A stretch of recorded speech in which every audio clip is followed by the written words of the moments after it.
Hey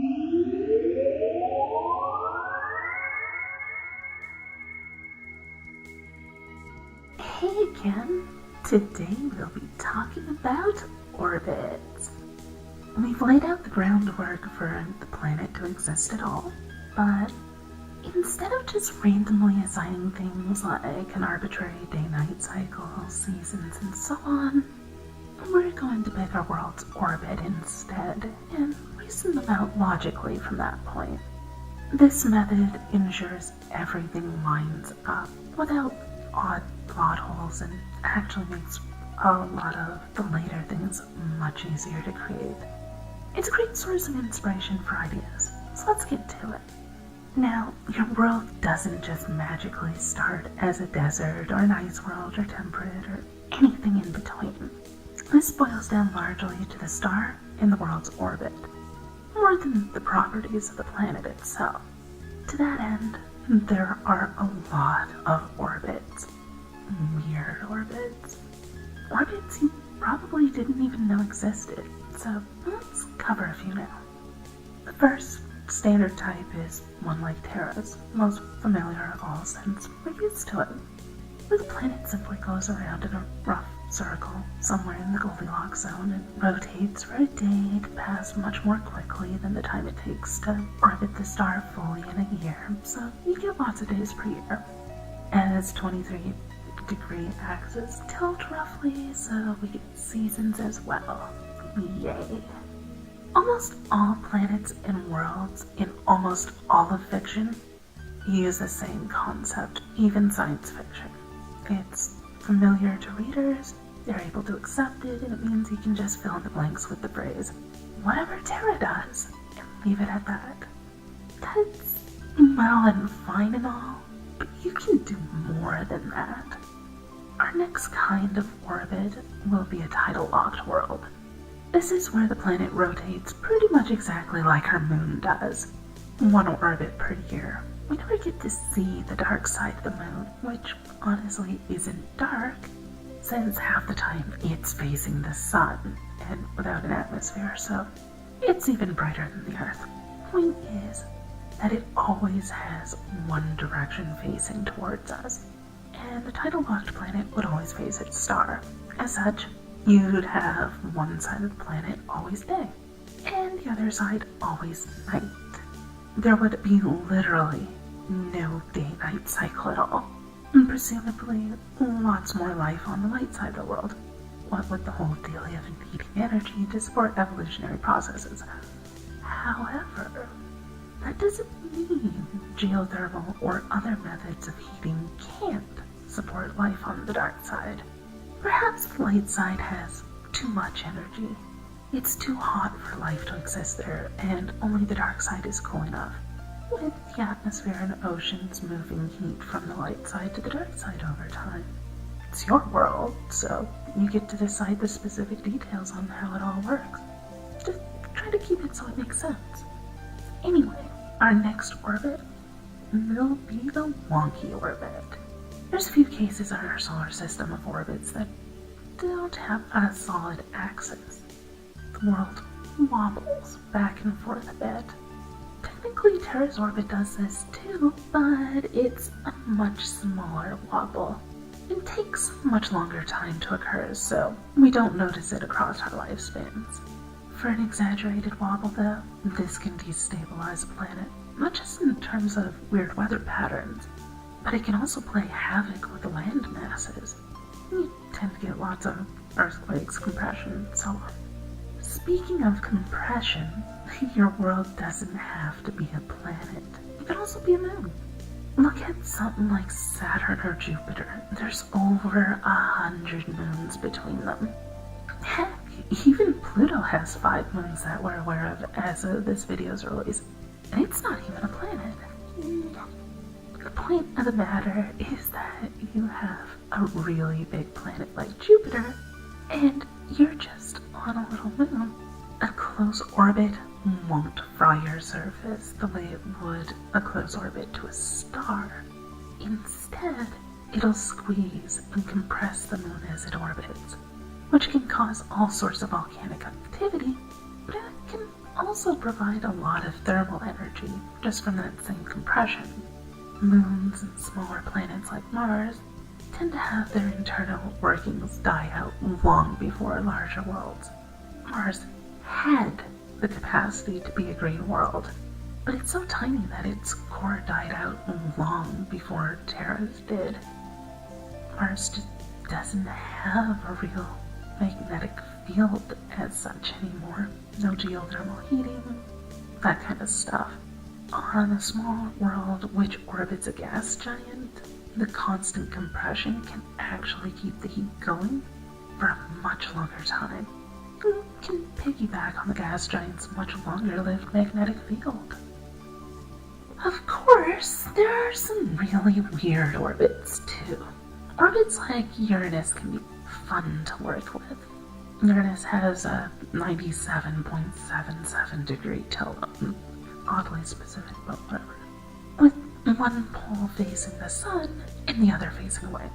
Since it rotates on its side though, this gives it some really weird but really neat features, such as how the poles more or less don't get a standard day-night cycle, but a thin band around the equator gets a really rapid day-night cycle that changes constantly. As it's on its side, it's not tidal locked, but neither does it experience years in the same way we do. So, it has an 84-year orbit, and about half of that, 42 Earth years roughly, one pole will have light, the other will have darkness. Except it changes twice to its year rather than to the day. So, this means that you actually have two distinctive day-night cycles going on at the same time, and they change wildly based upon where on the planet you're standing. Tell me that isn't just begging to be put to use in a fantasy world somewhere. It's not the weirdest orbit by a long shot, however. There are some really neat ones just in our own solar system. Consider an unsolved planet like Neptune. It's largely made of ice and water, and as such, its equator and poles rotate at a different speed. Like, poles are 12 hours, I believe, and the equator's 18 hours. It's pretty weird. If you're looking for a water planet inhabited by mermaids or shark people or something, you might want to take that into account. There are some other really fun ones too, such as how Venus has a retrograde spin to it. Here on Terra, planet spins in the same direction as the orbital path around the star. Makes sense.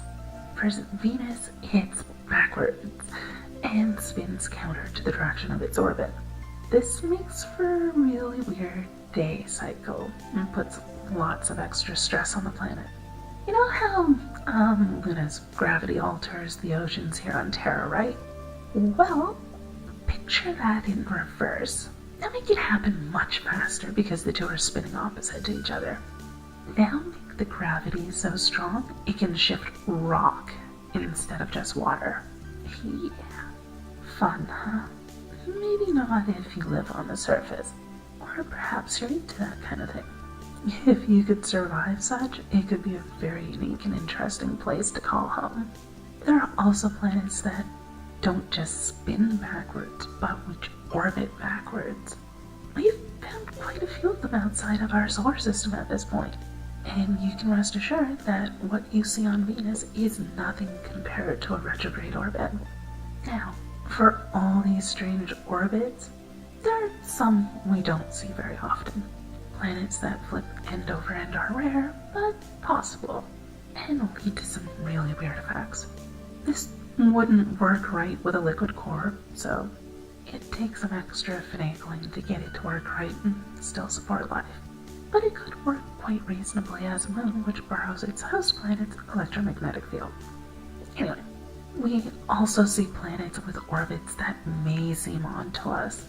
The planet I mentioned in an earlier video, Nocturne, spins twice per year, leading to a single long day per year, which leads to a very stretched out day-night cycle, one which can be followed at a walking pace. In the way that would heat the planet's surface, you'd almost need to. also orbits that can do really weird stuff, like Dichotoras, 2 planets orbiting each other, with the moon weaving between them in a figure 8. In the case of Dichotora, one planet has a very strong electromagnetic field, the other has what I've coined a magnetic field, where the moon alternates between electricity and magic working, and has caused a very strange ecosystem to evolve because of such. But my favorite of all orbits, the most bizarre and yet blatantly interesting, is the horseshoe orbit. You know, we even have one in our own solar system. True, Saturn's moons of Epimetheus and Janus provide exactly what you'd expect. A pair of orbits in the shape of 2 horseshoes. Well, I suppose you wouldn't normally expect to see a horseshoe orbit. But yeah, the idea is that these 2 moons share the same band of space for orbit around Saturn, except they're traveling in opposite directions. Who knows? They're on a collision course. They're going to ram each other. What the heck? Yeah. Rather than run right into each other, the gravitational anomaly of Saturn and the 2 moons creates a Lagrange point. Yeah, where there's like no gravity at all. Or technically it cancels out, but whatever. And then the moons start to fly closer to each other, or away from their host planet. And then the movement means they're not in the gravity-free zone anymore, and they both get grabbed back by Saturn's gravity. The one that was flying away gets pulled back in between the gravity of the planet and the other moon. It's pulled 180 degrees back on track, now on a higher orbit. The other, which was on the higher orbit before, gets pulled back 180 as well, onto a lower orbit. They go back about their merry ways again, and half a year later, collision time again. And it plays out once more all over again, with the moons reversing their orbits in a very near miss. Yeah, so let's say you're just chilling out on Terra, you're just at the beach, and bam, Mars decides it's going to try and ram itself right down your throat, a la Majora's Mask. Except then it changes its mind and buggers off, and your year goes backwards instead. Well, that was odd. So what does that do to one's religion, where you have a near extinction level event twice a year? One that's really blatantly obvious and hard to ignore, considering you had another planet nearly crash into yours. Pretty sure that altered your cultures rather significantly. The specific details, we'll worry about those at a later time, so don't worry about it right now so much, but put a little thought into it. There are other options as well, such as planets in parallel orbits with a very similar orbital resonance and very close to each other.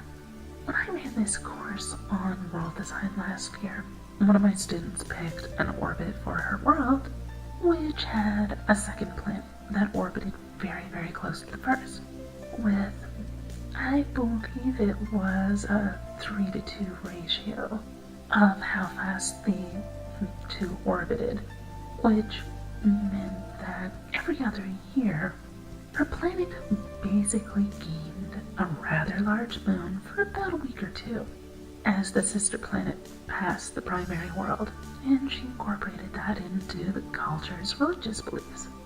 Given that it was an ocean world, the near pass also messed with the tides massively along the way. Now, I could talk about orbits all day, but I think here's a good place to stop.